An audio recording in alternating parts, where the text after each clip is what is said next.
And also another thing is she probably has been dating for fun. Maybe. I mean, I know some, like, you know, I'm older, so a lot of the women that I know that didn't move into new relationships after they broke down, their marriages broke down or their relationships broke down, they were seeing someone, but not someone that they wanted to input. They were scratching an itch. Yeah. They were scratching an itch. They wouldn't input, they didn't think it was the right to input someone into their family with their children and stuff like that. That was their first and foremost. But occasionally they might need to dip their toe in the ocean. I'll have someone dip their toe in their ocean.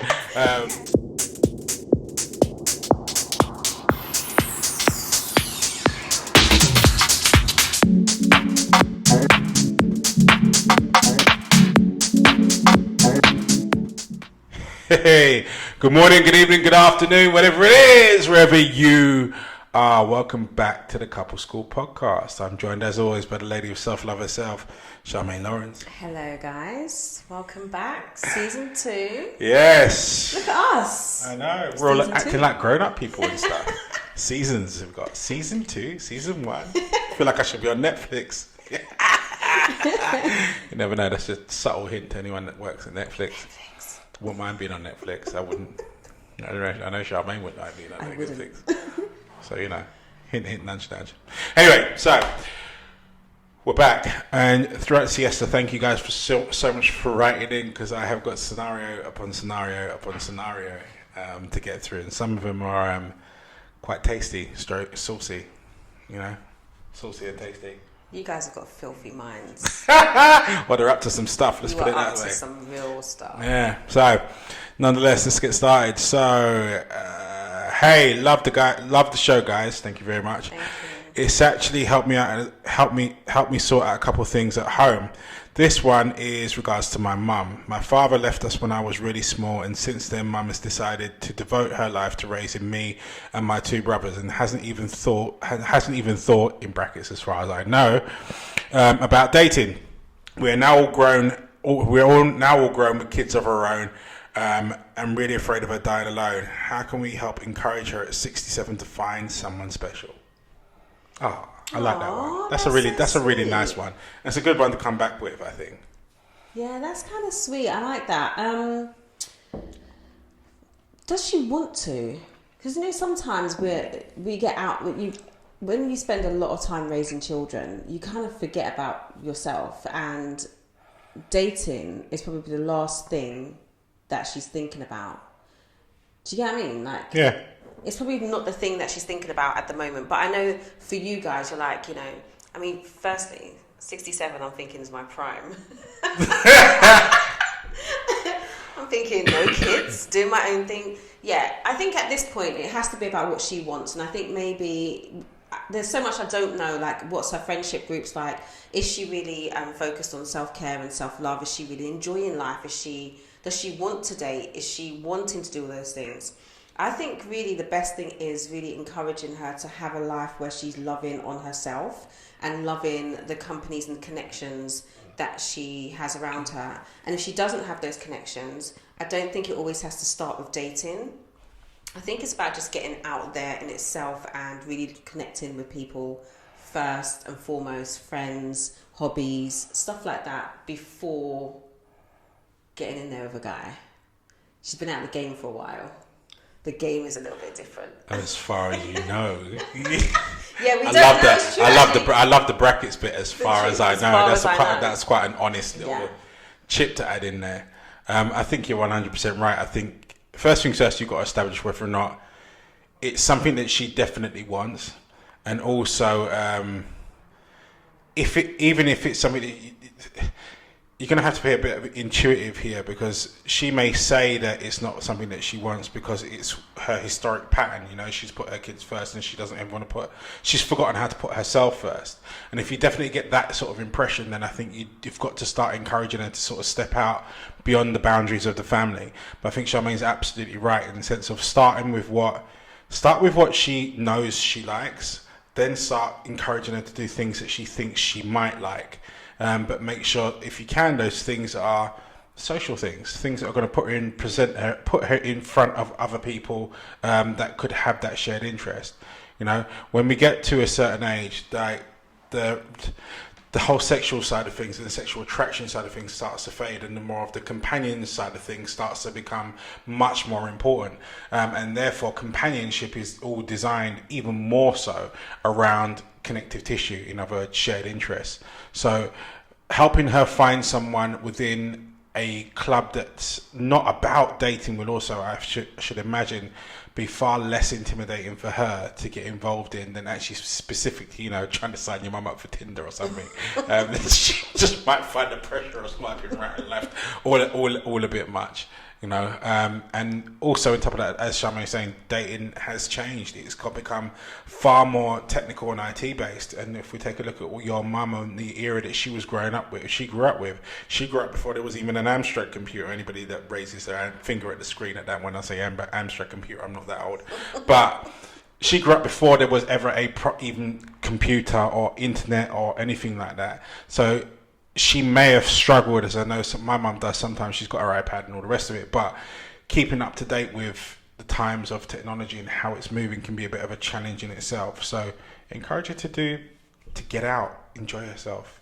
Yeah. As you said, get out there with their girlfriends, and you know, maybe they'll cross a boy's path of the way. Possibly. But I do applaud you for putting your mum's happiness first and actually trying to push her out there, because you feel that, you know, it's, you know, companionship's a great thing. You know, yeah, a great thing. I think it's really important. I think sometimes, generally, and this is something that me and my therapist talked about the other day, we were talking about the fact that sometimes you get so not bogged down, but you focus so much on family. When the kids get older and leave home and they've got their own families, Can't wait. You're kind of left in this space where you don't really know what you like, you don't really know who you like, you don't know where you want to go, you don't know anything. So it's all kind of relearning new things. And also another thing is, she probably has been dating for fun. Maybe. I mean, I know some, like, you know, I'm older, so a lot of the women that I know that didn't move into new relationships after they broke down, their marriages broke down or their relationships broke down, they were seeing someone, but not someone that they wanted to input. They were scratching an itch. Yeah. They were scratching an itch. They wouldn't input, they didn't think it was the right to input someone into their family with their children and stuff like that. That was their first and foremost. But occasionally they might need to dip their toe in the ocean. I'll have someone dip their toe in their ocean. Yeah. So maybe she is, maybe she isn't. But I definitely feel like there's a thing, I think, amongst older women and men where I think they really should focus on their friendships and building those connections and having fun. I can't wait. If my kids are watching or listening, I'm nearly there. I can't wait for you all to move out. I can't wait. And you might want to cover your ears for this, because I'm telling you, me and Karen, every room I can find and anywhere else, any surface that can hold the weight. Yeah, I can't wait for him to move out. But I suppose if I put this in context, like, so my mum is of that age where she's retired, and she did exactly the same thing. You know, my dad died when I was 8, and she dedicated her life to myself and my sister. And as far as I know, and obviously being quite a protective son that I am, I wouldn't know the ins and outs of it anyway. My mum's not going to come back to me and talk to me about dating. She'd talk to my sister. So I'm sure there's probably been a few interactions or scenarios, or, you know, I don't know, along the way where certain things might have been possible. I mean, certainly over the course of my memory, I can only really remember two. One very recent that she's and ahhing over, and then one that was a little while ago where this guy actually turned up at Christmas dinner, I think it was, or something like that, and, you know, this person was there. Well, it didn't because it fizzled out. You know, I really didn't get a chance to decide what I felt about it. You know, there's that. I suppose when your parents get to a certain age, you hit this sort of, you know, brunt. Like when you're a young guy and anyone mentions your mum in any kind of context, you are an inch away from a fight. Like it's people don't even actually have to say the insult. You just need to say your mum, and all of a sudden it's a war. Like, and then as you get older, you know, that protectiveness is still there, but it's this sort of want for. It's almost like it's the same thing with your kids. Like, your kids, you look at them when they're young, like, no one touched my daughter, no one's some blah. But then as they get older, you're like, I kind of want you to meet someone, so just and it swaps. And I think the same thing happens with parents, you know. So this guy's turned up. He's there at dinner. I'm looking at him like, and a part of you is like, you're not worthy. But then you're like, but kind of want her to be, like you're saying, I want her to be happy and I want her to have someone, because I'm looking at the wheels moving forward and I'm like, okay, my sister was born in this country but never designed for it. The child needs to be somewhere hot. And at the time she was my sister's got more stamps in her passport than anyone that I know. Yeah. Sometimes people combined. Like, this child has been everywhere. Yeah. Even from when she was tiny. So when she was in the band at school, they used to go here, there, and everywhere. And I'm super proud of her. Even though when she was pursuing acting, she went abroad to go and do accent. She went to New York acting school just to perfect accents. So Naomi's that kind of sail with the wind kind of character, and I really admired that about her. But when I took a look at things moving forward, I'm like, well, to my mum, I'm like, she ain't gonna be here. Like, she ain't gonna be here. And for myself, I was slowly but surely moving out. Even at that point, I was married then, and I was just like, married before this marriage. My whole thing was I was looking to move out of London and further out and maybe abroad. So the last thing I wanted was my mum to be here by herself, or my sister to feel that she was anchored here because she didn't want to leave mum by herself. So I wanted my mum to go out there and find someone, but the right person. Obviously, you don't want people to get hurt. It's a difficult situation. I think more so for a son than I think for them for a daughter. I think. Yeah, I guess so. I think when I think about, my mum's not at retirement age yet, but she is at the age where all her kids have moved out and they're all have families, apart from one who is the youngest, but still he's not living at home. And I still feel like she is quite reliant on her children to be her happiness. Yeah. And I'm kind of like, I can't wait to be your age. I can't wait for my kids to do their own thing. I'll be turning up at their houses. I want keys. I'm not cooking. I'm showing up to each of my daughter's house. Hi, babe. How are you? I'm going to sit down. They're going to make me tea. I'm going to leave when I'm ready. And then I'm going to just enjoy being able to do that and have my own friends and, try stupid things like my aunt did the other day. She posted on WhatsApp. My aunt posted on WhatsApp. A picture of her doing reformer Pilates. It was hilarious, the picture.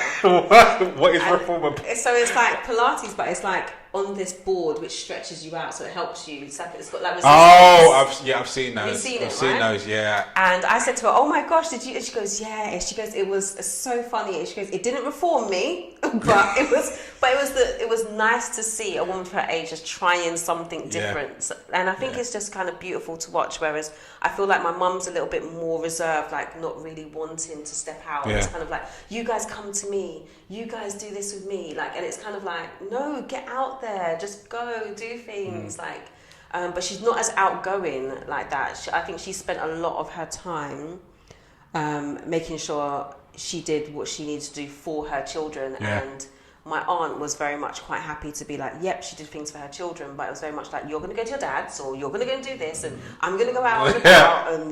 And so she's kind of got that air of adventure, which I don't think my mum has. And then now I'm ready for her to settle down so that I don't have to be the source of her happiness, the source of her comfort. And she's just not buying it. She's not buying it at all. It's funny you're talking about with the kids. I've got 5, and I've said to them all, at some point in time, Karen and I will be of no fixed abode. And what the Kai was like, what does that mean? It means I won't have my own house, but I'm going to have 5 sets of keys. A key for each one of your houses. You're going to have to explain that to your partners that they might come down, and I get up early, and I don't intend on that changing. So you may turn up one morning and come down for what you think is early at 6 o'clock in the morning and already find me in the front room with my boxer shorts on, flicking through the channels and complaining that there's no toast. So, I can't wait. I've also told my kids that I don't like all this ferrying around, driving around that I'm doing right now. It will come back round. I intend on fully not having an Uber account, but being driven everywhere. And I mean everywhere, just calling, texting, come pick me up, it's done. And I don't do old people's homes. So I told them that as well from now.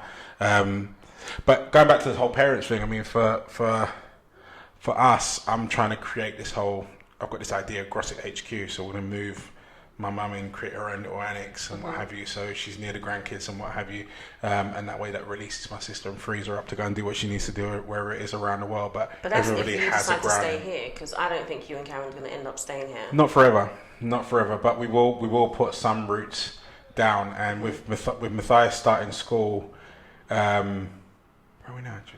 Jesus, this year. Yeah, Matthias starting school this year. It puts a bit of a. It does anchor us for a little bit, because we don't want to drop him in and take him out, drop him in and take him out. So, you know, we will always have some sort of a base here, and we'll wrap that around my mum. But then that'll also we'll be able to encourage her to do other things herself and what have you. Yeah. So we'll see how that all plays out. But yeah, interesting times. But yeah, I think you do need to encourage your mum to step out there with her friends. Or going to reformed yoga, Pilates. Yeah, reformer Pilates. Yeah, those machines. Or hot yoga. Those machines. Hot yoga. Karen does that. I heard it's really good. I walk into the room and they keep it at the hot yoga temperature in the gym all the time. Oh, I'll be asleep. I'll be 100%. Give me 5 minutes. 5 minutes. Like they'll be going, and now moving. They'll just. That will be it. There'll be no yoga for me. Just snooze. I'm going to try it one day. I'm going to try hot yoga. I really want to try it. Oh, you need to film it. You need to film it. Because any form of heat, I'm asleep. But the thing is, I think for me, it's heat and sitting still. Yeah. Because in my world, I don't sit still. Like I'm moving from the minute I start. I'm up. I'm out of my bed. I'm getting dressed. I'm getting my coffee sorted out. Karen's coffee. Bottle for the boy. I would actually pay to watch you do yoga. No, a lot of people would pay to watch me do yoga. I'd pay to watch me do yoga. It'd be hilarious, and that's why it's not happening. I mean, but like for the minute you get me to sit in a warm room with nothing to do and just hold a stretch position, I would be out like a light. Like a light. 100%. It just that would be it. Static. It's like a radio that never tuned in. Nah. I definitely think it's important for men and women, and I say men and women because men have the same issue, is really kind of getting out there as soon as those kids are able to be dependent on themselves. Even slightly, even like, the late teens, like you really do need to start finding yourself. And making a decision about what you want to do, whether that's companionship with friends or companionship with a partner. I think in terms of advice on helping her to do that is kind of finding out whether that's really what she wants to do. Yeah. As well. And if she does want to do that, I think the ways that you encourage her to do that is definitely not Christian's Mingle or Tinder or Bumble. Let's just not do that. Let's. You imagine your mum on Hinge, like. They have a Hinge for older people. Come on, you just put the age in and then they will pop up. I don't know, like this. I hear about these apps on the grapevine, like, or I watch people's little things. It's crazy. Any age. I'm sure there's 80-year-olds on there. Mad. That'd be fun.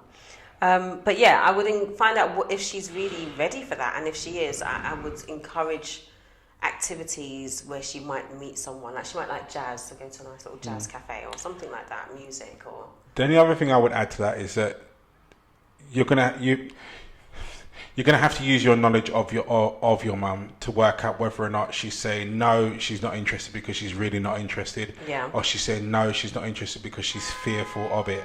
And you're gonna have to play. There's gonna be a judgment call in there, because if you get the sense that she's always put you guys first, and now she's got her grandchildren that are now taking the place of the young versions of you, then she's going to do what she naturally feels comfortable to do, which is going to be to wrap herself around the little people. But if you get the sense that, you know what, it actually even might be good for her, or actually secretly she wants to, she just doesn't know how, then you're going to have to maybe do a little bit of nudging yourself against the tide. To push her into new things, and maybe you're the one that steps forward and does new things with her to provide that kind of icebreaker, or suggest things with a close friend of her, like do those bits and pieces again, not directly gauge that, okay, now you are dating mum officially, like, but maybe as we said, social events that put her in front of boys that might like her, reading clubs, and also I don't know. You know, wherever she wants to go. Saga Holidays. I can't wait for my entry for that one. Oh my gosh, do they still do it Saga Cruises? Do you know I said when I was like 27, I'm going on a Saga cruise. Oh, I didn't say it. No, at 27. They used to have the before adverts. your time. No, they used to see. I used to see the cruise adverts. So you're at 27. Looked at the cruise adverts with old people in that. Okay. I've always looked forward to getting older. I've always looked forward to getting older. I'm so close to 50. You guys know me at 50. It's over, babe. I'm just saying, at 50, it's over. I'm looking forward to it. I've got plans. I've got visions. I've got visions. A lot of them involve a hell of a lot of traveling and running around. And mine too. The vision that I have for my later stages in life, should we say, does not involve sitting still. It doesn't actually involve slowing down in any shape or form. It just doesn't involve going to work. It just doesn't involve going to work. I fully intend on, still training, still doing this, that, and the other, still traveling the missus wherever around the world every single we go. Yeah. There'll be no let up in that respect. But no, I think we covered that one nicely. Yeah, agreed. Yeah. So, thank you so much for watching. Sort of oil the cranks and oil the joints now. I feel a bit out of sorts with it now, getting back into the seat.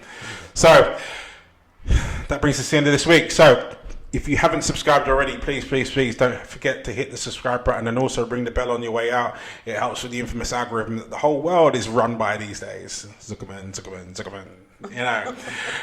Don't forget to join us for Couple School After School at 8:30 on Tuesday, where we will be unraveling this subject and anything else that comes to pass. Come and disagree with Charmaine. I think that's what we should call it. Come and disagree. She loves it.